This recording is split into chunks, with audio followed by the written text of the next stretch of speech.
Bienvenue dans Source diplomatique, une plongée au cœur de la diplomatie française, une invitation à découvrir de l'intérieur la fabrique des positions de la France, les négociations en cours ou passées, et à explorer la grande variété d'enjeux internationaux qui occupent chaque jour les 14 000 agents de notre ministère à travers le monde.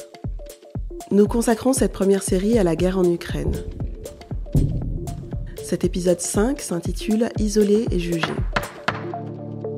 Dans ce numéro, nos sources diplomatiques racontent comment la France s'organise au sein de la communauté internationale pour que la Russie soit tenue responsable des conséquences de la guerre d'agression qu'elle mène en Ukraine. Sur le plan politique, d'une part, en violant toutes les règles fondamentales du droit international et notamment de la Charte des Nations Unies, la Russie se met elle-même au banc de la communauté internationale. Elle doit en assumer les conséquences et se voir donc privée des droits que garantissent les organisations internationales à leurs États membres. Sur le plan juridique ensuite, l'agression de la Russie contre l'Ukraine s'accompagne de nombreux crimes, et potentiellement de crimes de guerre et de crimes contre l'humanité. La justice nationale et internationale doit pouvoir tenir responsables les auteurs de ces crimes. Mais quel réel pouvoir ont les institutions internationales face à la Russie ? Et comment le droit et la justice internationale s'exercent lorsqu'un État déclare la guerre à un autre. Dans le palais où se tient la conférence de San Francisco, M. Stettinius reçoit les représentants des Nations Unies, parmi lesquels on reconnaît M. Molotov, chef de la délégation soviétique, et M. Eden, ministre des Affaires étrangères de Grande-Bretagne. Les membres de cette conférence sont appelés à être les architectes d'un monde meilleur. Si nous ne voulons pas mourir ensemble par la guerre, nous devons apprendre à vivre ensemble dans la paix. We must learn to live together in peace.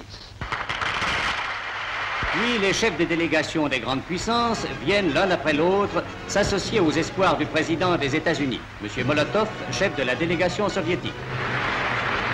M. Eden, ministre des Affaires étrangères de Grande-Bretagne, apporte l'adhésion du Royaume-Uni et la France s'associe à ces paroles d'espoir par la voix de M. Georges Bidault, ministre des Affaires étrangères.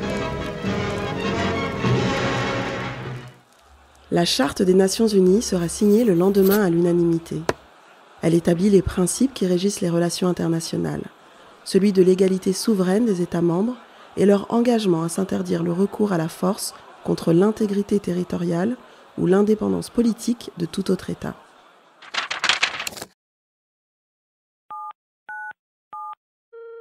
Nicolas de Rivière est représentant permanent de la France aux Nations Unies. En 1945, donc, on a créé les Nations Unies. Toute entité étatique au monde en fait partie, et toute entité étatique rejoignant les Nations Unies souscrit à la charte, donc qui est la constitution du monde, d'une certaine manière, qui règle les relations entre États et qui offre à chacun d'entre eux, qu'il soit le plus grand ou le plus puissant ou le plus petit, la possibilité de voir ces difficultés organisées en fonction des règles du droit international, de manière à pacifier les relations entre États.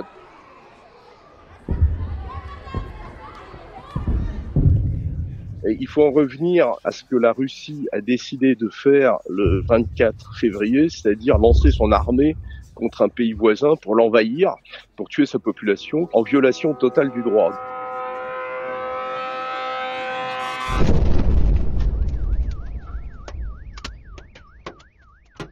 Le recours à la force est organisé par la Charte des Nations Unies, c'est ou bien la légitime défense, c'est pas le cas, ou bien l'appel d'un État à un autre pour venir l'aider en recourant à la force, c'est pas le cas évidemment, l'Ukraine n'a pas demandé à la Russie de l'aider, ou bien une autorisation sous chapitre 7 du Conseil de sécurité des Nations Unies qui évidemment n'a pas été donnée.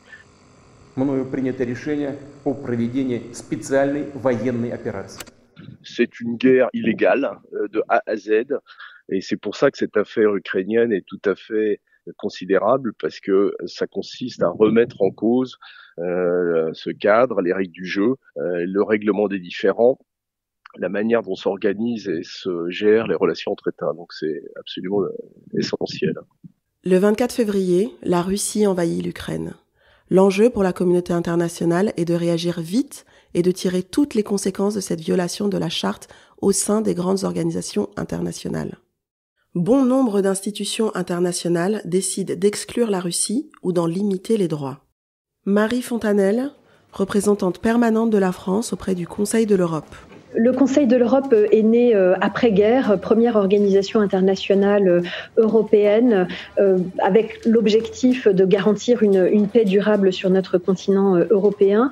Et c'est une organisation internationale dont l'ADN, la colonne vertébrale, est véritablement d'essayer d'assurer le respect des droits de l'homme, de la démocratie et de l'état de droit sur notre continent, avec le vaisseau amiral que représente la Cour européenne des droits de l'homme, que tous les citoyens européens, donc 47 auparavant, 46 désormais États membres du Conseil de l'Europe, peuvent saisir s'ils estiment que leurs droits ont été bafoués par l'État. Les États candidats à participer à cette organisation internationale l'ont été dans le passé parce que c'est une organisation internationale qui est la démonstration de la démocratie. La Russie elle-même, quand elle a adhéré en 1996, voulait témoigner de son engagement pour la démocratie.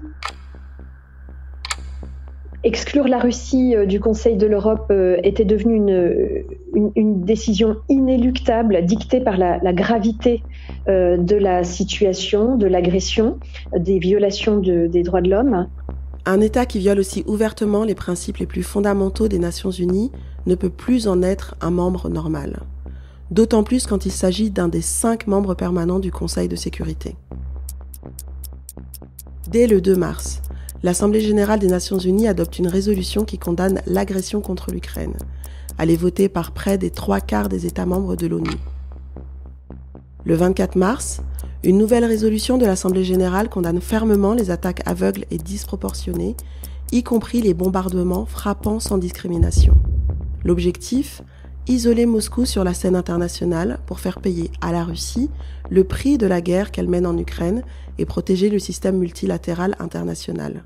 La Russie est isolée, elle l'est. Nicolas de Rivière. Elle l'est probablement moins aux Nations Unies qu'elle l'est en Europe, ça c'est clair. Ça reste un pays très puissant, une puissance nucléaire, la plus grande superficie au monde. Donc c'est une œuvre de longue haleine. Au Conseil de sécurité, on n'a pas pu condamner parce que la Russie a mis son droit de veto. Mais à l'Assemblée générale des Nations unies, qui est le Parlement du monde, 141 États ont condamné l'agression. 141, c'est beaucoup, c'est plus des 3/4, presque, c'est environ les 3/4. C'est pas l'unanimité. Et un certain nombre de pays se sont abstenus. La Russie s'est retrouvée très isolée là-dessus. Elle s'est retrouvée soutenue uniquement par 4 ou 5 États voyous, la Corée du Nord, la Syrie, etc., l'Érythrée. Mais pour le reste, un certain nombre de pays se sont abstenus. L'enjeu majeur de cette crise, c'est que maintenant, elle va s'inscrire probablement, et c'est regrettable, dans la durée. Le conflit risque de se prolonger. Une lassitude, une espèce de fatigue risque de s'installer. Et beaucoup de pays du Sud, d'Afrique, du Moyen-Orient, d'Asie risquent petit à petit de mettre les deux camps à équidistance. Je crois que c'est très important de continuer à expliquer en direction des pays du Sud que cette crise les concerne aussi et que s'ils ne réagissent pas de manière ferme, on en revient à la loi de la jungle. Tous les pays du monde, grands ou petits, peuvent décider à ce moment-là d'envahir leurs voisins pour un prétexte sérieux, futile, et ensuite régler leurs relations uniquement par la force. Ce qui est arrivé à l'Ukraine peut leur arriver aussi. L'Assemblée générale est le principal organe politique des Nations unies. Elle regroupe les 193 États membres de l'ONU, conduit des débats sur tous les sujets relevant de la Charte des Nations unies et vote de nombreuses résolutions qui font partie du droit international public. Elle se réunit toute l'année, mais siège une fois par an en septembre au niveau des chefs d'État et de gouvernement du monde. C'est le segment de haut niveau. Fabien Pennone, directeur Nations Unies et Organisation internationale au ministère. Pour faire connaître nos positions, pour obtenir les voix nécessaires dans les différentes enceintes internationales, bien sûr, il était nécessaire de dialoguer, d'échanger avec les pays qui votaient.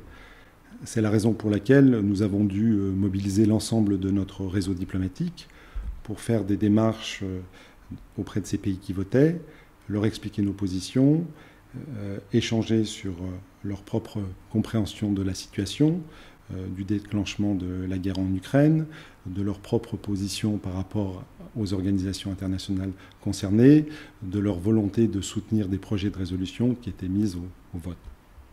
Aline Kuster-Ménager, ambassadrice de France au Kenya, est chargée de démarcher les autorités kenyanes qui siègent à l'Assemblée générale des Nations unies avec le soutien de ses partenaires européens.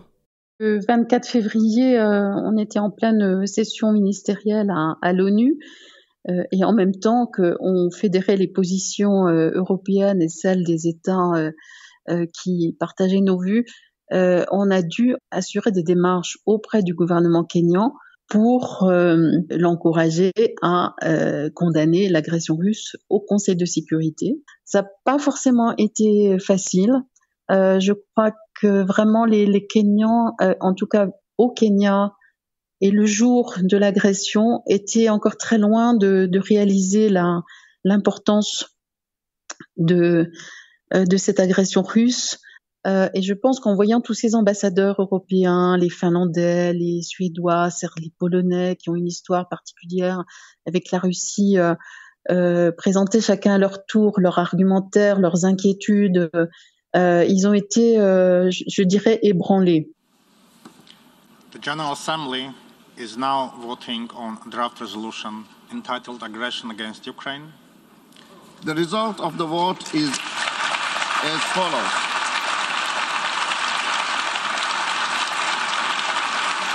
The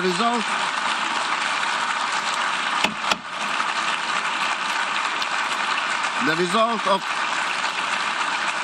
Au Conseil de sécurité, lorsque cette résolution a été présentée, ils ont voté en faveur de la résolution et développé un argumentaire autour du territoire de l'Ukraine. C'est un argument auquel ils soutiennent parce que je pense qu'il leur parle par rapport à leur propre situation régionale. C'est un peu la ligne rouge qu'il ne faut pas franchir parce qu'ils se projettent. Ils se disent, si mon voisin fait la même chose, évidemment ce sera condamnable et il est bien que ce soit condamné par la communauté internationale. Ce travail de conviction paye. 8 mois plus tard, le 12 octobre 2022, l'Assemblée générale des Nations unies condamne la tentative d'annexion illégale de 4 régions d'Ukraine et demande à la Russie de revenir sur cette décision. 143 États se joignent à ce vote, un nombre plus important qu'en février. Mais isoler la Russie ne suffit pas. Il faut aussi que la justice nationale, comme internationale, puisse identifier les responsables des crimes commis en Ukraine et les punir.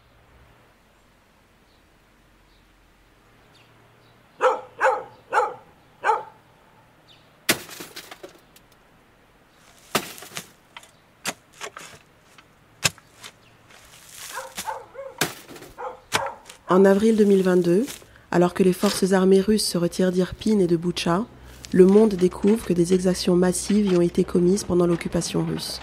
Des cadavres de civils jonchent les rues, des fosses communes ont été creusées. La Cour pénale internationale, saisie dès les débuts de la guerre, est pleinement mobilisée. Basée à La Haye, fondée par le statut de Rome en 2002, cette juridiction pénale permanente est chargée de juger les personnes accusées de génocide, de crimes contre l'humanité, de crimes d'agression et de crimes de guerre. Louise Vassy est ancien ambassadeur de France aux Pays-Bas, où se trouve le siège de la Cour pénale internationale. Nous avons très largement participé au mouvement de soutien des États membres de l'Union européenne pour saisir la Cour pénale internationale du dossier ukrainien. 43 pays se sont joints à cette saisine. Ceci a permis à la Cour d'agir très rapidement et de déployer des équipes sur le terrain. Le procureur n'ira pas en Ukraine en ayant prédéterminé qui est coupable ou qui ne l'est pas. Il devra suivre les preuves. Et de ce point de vue, nous avons été, nous France, précurseurs, puisque dès le mois d'avril, c'est-à-dire immédiatement après la libération des villes de Irpin et Boutcha, nous sommes ceux qui avons déployé les premiers, au plan international bien sûr, avec les Ukrainiens, des équipes qui ont pu recueillir des preuves sur place, notamment des preuves ADN ou des témoignages.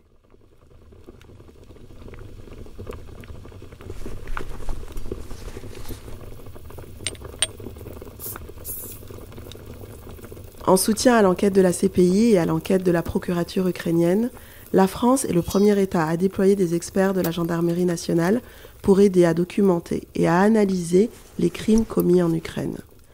Du matériel d'enquête scientifique et technique, notamment de reconnaissance ADN, est déployé et donné à l'Ukraine. 2 magistrats et 10 enquêteurs sont mis à la disposition de la justice ukrainienne et internationale. Une contribution exceptionnelle de 500 000 € est versée à la Cour pénale internationale pour permettre aux procureurs de mener ces enquêtes. Parmi ces 10 enquêteurs, François Eulard, directeur de l'Institut de recherche en criminologie de la Gendarmerie nationale. Il fut le chef du détachement de gendarmes parti à Boutcha pour assister la justice ukrainienne. Pour l'Ukraine, c'est un peu inédit puisqu'on intervient très très rapidement après que les lieux aient été évacués, alors que le conflit continue. Je crois qu'il s'est passé moins de 15 jours. Le besoin d'une expertise indépendante extérieure est apparu assez rapidement aux autorités ukrainiennes pour donner plus de force, sans doute, à leur procédure.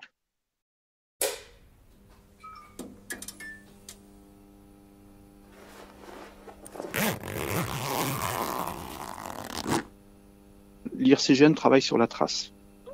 Ce qu'on cherche, nous, quand on réalise l'examen du corps, plus ou moins approfondi, c'est les causes violentes de la mort, à vrai dire. Des corps, on en a vu beaucoup, portant les stigmates de tirs d'armes de guerre, ou portant des stigmates liés à des explosions. Évidemment, quand on a des munitions qui sont très spécifiques à certains types d'armes, de tireurs d'élite ou ce genre de choses, forcément, ils ont été victimes de tirs délibérés. Et pas d'un tir unique, mais de tirs sur les parties hautes du corps, ce genre de choses. Donc, qui sont des éléments qui sont quand même très pertinents pour consolider ou apporter des éléments complémentaires aux constatations qui ont pu être faites sur place ou aux histoires qui sont racontées par les témoins à côté. Et tous ces éléments-là constituent des éléments utiles à la manifestation de la vérité à disposition des magistrats et qui sont discutés au procès pénal. Le travail de la diplomatie française se poursuit aussi dans les instances internationales en charge des droits humains pour déployer tous les moyens d'enquête existants. Hier soir, une résolution a été adoptée à une très large majorité pour mener, je cite, une enquête sur les graves violations des droits de l'homme commises par l'armée russe. Les investigations se concentrent sur Kiev, Tchernigiv, Kharkiv et Soumy. Elles s'ajoutent aux enquêtes de la Cour pénale internationale et à celles de la justice ukrainienne. L'ONU entend, je cite à nouveau, demander des comptes aux responsables. Pourquoi le décider maintenant ? Parce que les preuves s'accumulent de jour en jour. Dernière en date, cette vidéo que s'est procurée CNN, les caméras de surveillance d'une concession automobile dans la banlieue de Kiev ont filmé 2 soldats russes qui ont tiré dans le dos de 2 hommes travaillant dans cette concession, 2 civils désarmés. Et ces images de vidéosurveillance constituent une preuve de crime de guerre si les soldats russes en question sont arrêtés et jugés. La guerre, c'est-à-dire le recours à la force et à la violence, a fait l'objet depuis la fin du XIXe siècle d'un effort de réglementation internationale pour en limiter les effets. Le droit international s'est développé au XXe siècle pour interdire, lors des conflits armés, les actions qui ciblent par exemple les populations civiles ou les biens civils, mais aussi pour protéger la dignité des prisonniers ou la sécurité des journalistes. Ce sont notamment les fameuses conventions de Genève. La violation de ces règles constitue potentiellement des crimes de guerre, des crimes contre l'humanité ou des crimes de génocide précisément définis par le droit international. 6 jours après le début de la guerre, l'ambassadeur ukrainien auprès de l'ONU lit devant l'Assemblée générale des Nations unies les messages qu'un soldat russe a envoyés à sa mère avant de mourir au combat. Лёш, ты как? Почему так долго не отвечаешь? Alyosha, comment vas-tu? Вы точно на учениях? Pourquoi mets-tu autant de temps à répondre? Es-tu vraiment en centre de formation? Мама, я на Украине. Maman, je suis en Ukraine. Тут настоящая война. C'est une vraie guerre qui fait rage ici. Мне страшно. J'ai peur. Мы бьем по всем городам. On bombarde Подряд. toutes les villes ensemble. en ciblant même des civils. On nous a dit qu'on serait bien accueillis, mais ils tombent sous nos véhicules blindés. Ils se jettent sous nos roues et nous empêchent de passer. Ils disent que nous sommes des fascistes. Maman, c'est trop difficile. Quand nous sommes allés à Boutcha, l'adjointe au maire de Boutcha est venue me voir en me disant: est-ce que vous êtes capable de faire l'ADN sur les familles des victimes, pour essayer de donner des identités à des corps de disparus et rendre des corps à des familles. Les autorités ukrainiennes ont bien vu tout l'intérêt d'avoir un laboratoire au plus près. Nous avons traité environ 200 corps, ce qui est énorme. Les capacités d'identification et les capacités de labo ADN, elles sont uniques en Europe. Le laboratoire ADN, c'est une innovation IRCGN. Et l'identification ne faisait pas partie des demandes initiales. Mais on sait que c'est un corollaire des examens de corps à chaque fois. L'option qui était retenue, c'était d'en fabriquer un. C'était réalisé, je crois, en moins de 6 semaines. Et qui a été donné aux autorités ukrainiennes avec une équipe de 2 experts en génétique de l'IRCGN qui sont partis former pendant une semaine les Ukrainiens à l'utilisation de ce laboratoire ADN. Louis Vassy. Il y a des acteurs dans l'ordre international qui refusent d'agir selon nos normes communes. Et il est important que nous ayons des organes qui puissent objectivement le démontrer, qui ne soient pas à la main de tel ou tel pays ou puissance. Et donc c'est pour ça que la Cour internationale de justice, la Cour pénale internationale, toutes les organisations multilatérales qui agissent en parfaite indépendance sont importantes pour qu'il soit entendu que ce n'est pas nous qui accusons tel ou tel de commettre des crimes graves, mais que ceux-ci sont effectivement en train d'être commis. Dès lors que les responsables de crimes sont reconnus coupables par la justice internationale, comment les États s'organisent-ils pour faire appliquer son jugement ? François Alabrune, directeur des affaires juridiques au ministère. Donc, en réalité, lorsqu'une personne est poursuivie par la Cour pénale internationale, la Cour diffuse un mandat d'arrêt. Et ce sont les États parties qui peuvent être amenés à procéder à des arrestations s'ils en ont la possibilité. Parce qu'il peut y avoir des difficultés si certaines personnes, par exemple, restent dans un État qui ne coopère pas avec la Cour. Mais si ces personnes, à un moment ou à un autre, sortent de cet État, peuvent être arrêtées. Et ensuite, ces personnes, si elles sont condamnées à des peines de prison, eh bien, ces personnes peuvent être ensuite détenues pour purger leur peine de prison, soit à La Haye, soit éventuellement dans d'autres États parties qui acceptent de les détenir. Ce 16 septembre 2022, les forces armées ukrainiennes mènent une contre-offensive dans la ville d'Izium et découvrent de nouvelles fosses communes dans les forêts avoisinantes, tout juste reprises à l'armée russe. Une semaine plus tard, le 22 septembre, le Conseil de sécurité des Nations Unies se réunit à la demande de la France pour discuter des moyens destinés à lutter contre l'impunité des crimes commis contre l'Ukraine et en Ukraine. Lors de cette séance, la Russie se trouve isolée. La Chine et l'Inde condamnent les violations de la Charte des Nations Unies et notamment la violation des frontières d'un État souverain lors de leurs allocutions. Catherine Colonna, ministre de l'Europe et des Affaires étrangères de la France, présidait cette session du Conseil de sécurité. Je voudrais pour conclure citer un auteur russe. Nous devons condamner publiquement l'idée même que des hommes puissent exercer pareille violence sur d'autres hommes. En taisant le vice, en l'enfouissant dans notre corps pour qu'il ne ressorte pas à l'extérieur, nous le semons. Et dans l'avenir, il n'en donnera que 1000 fois plus de pouces. En écrivant ces lignes, Solzhenitsyn se référait aux décennies de crimes commis par l'URSS sur son propre territoire. Hélas, il n'y a pas un mot à en retrancher pour décrire les crimes commis aujourd'hui par la Russie hors de ses frontières. La Cour enquête sur des faits pouvant être, selon son procureur, constitutifs de crimes de guerre et de crimes contre l'humanité. Nous verrons ses conclusions, mais dès aujourd'hui, nous pouvons et devons dire que leurs responsables seront identifiés, poursuivis et in fine jugés.